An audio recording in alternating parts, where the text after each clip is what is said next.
काँग्रेसची साथ सोडत काही महिन्यांपूर्वी भारतीय जनता पक्षामध्ये दाखल झालेल्या संग्राम थोपटे यांना दिलासा मिळालाय। थोपटेंच्या राजगड कारखान्याला खेळत्या भांडवल कर्जाची हमी देण्याचा निर्णय झालेला आहे। हे प्रकरण नेमकं काय आहे पाहूयात।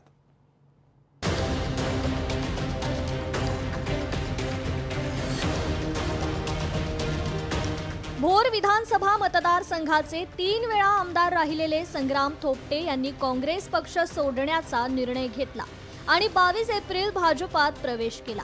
खरं तर थोपटे कुटुंबीय हे पुणे जिल्ह्यातील एक पारंपरिक काँग्रेस घराणं। संग्राम थोपटे यांचे वडील अनंतराव थोपटे हे 6 वेळा आमदार, तर संग्राम थोपटे स्वतः काँग्रेसचे 3 वेळा भोरचे आमदार राहिले। थोपटे कुटुंबीय हे पुणे जिल्ह्यातील एक पारंपरिक काँग्रेस घराणं मानलं जातं। संग्राम थोपटे यांचे वडील अनंतराव थोपटे हे 6 वेळा आमदार, तर संग्राम थोपटे स्वतः 3 वेळा भोरचे आमदार राहिले। त्यांच्या भागात भोर, वेल्हा, मुळशी ही काँग्रेसची पारंपरिक मते मानली जात होती। मात्र गेल्या विधानसभा निवडणुकीत राष्ट्रवादी काँग्रेसच्या उमेदवाराकडून संग्राम थोपटेंचा अचानक आणि मोठा पराभव झाला होता। या पराभवानंतर काँग्रेसमध्ये दुय्यम वागणूक मिळत असल्याची खंत व्यक्त करत संग्राम थोपटे यांनी भाजपचं कमळ हाती धरलं। सुरुवातीला थोपटे यांच्या प्रवेशाला असणारा भाजपातला विरोध कालांतरानं मावळला आणि संग्राम अखेर भाजपवासी झाले। संग्राम थोपटे यांच्या भाजप प्रवेशाला काँग्रेसमधील नाराजी हे तर कारण होतच, शिवाय थोपटे यांना त्यांच्या ताब्यातील राजगड सहकारी साखर कारखाना सुरू करण्यासाठी राष्ट्रीय सहकार विकास मंडळाच्या कर्जाची अत्यंत आवश्यकता होती। याकरता थोपटे यांनी भाजपची वाट धरली अशी ही चर्चा होऊ लागली।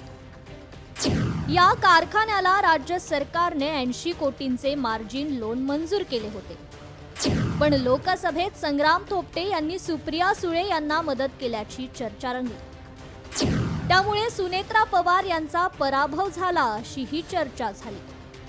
त्यानंतर अजित पवारांच्या विरोधाने त्यांच्या कारखान्याला जाहीर करण्यात आलेली मदत मागे घेण्यात आल्याचा आरोप झाला।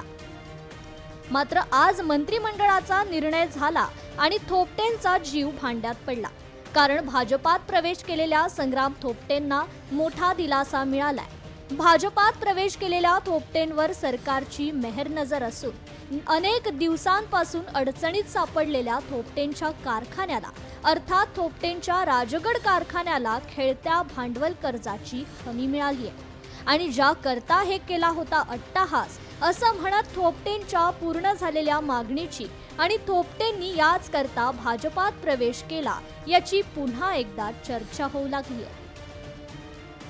तरी राज्य सरकारची मेहरनजर ही संग्राम थोपटे यांच्या सोबत असल्याचं पाहायला मिळते। मात्र काँग्रेसवरती आरोप करत भाजपचा हात धरलेला संग्राम थोपटे यांनी या कारखान्याच्या भांडवली खेळत्या कर्जासाठीच अशा प्रकारचा अट्टहास केला होता अशी चर्चा आता रंगू लागलेली आहे। कॅमेरा पर्सन विनीत पेडणेकरसह स्वप्नील जाधव, लोकशाही मराठी, मुंबई।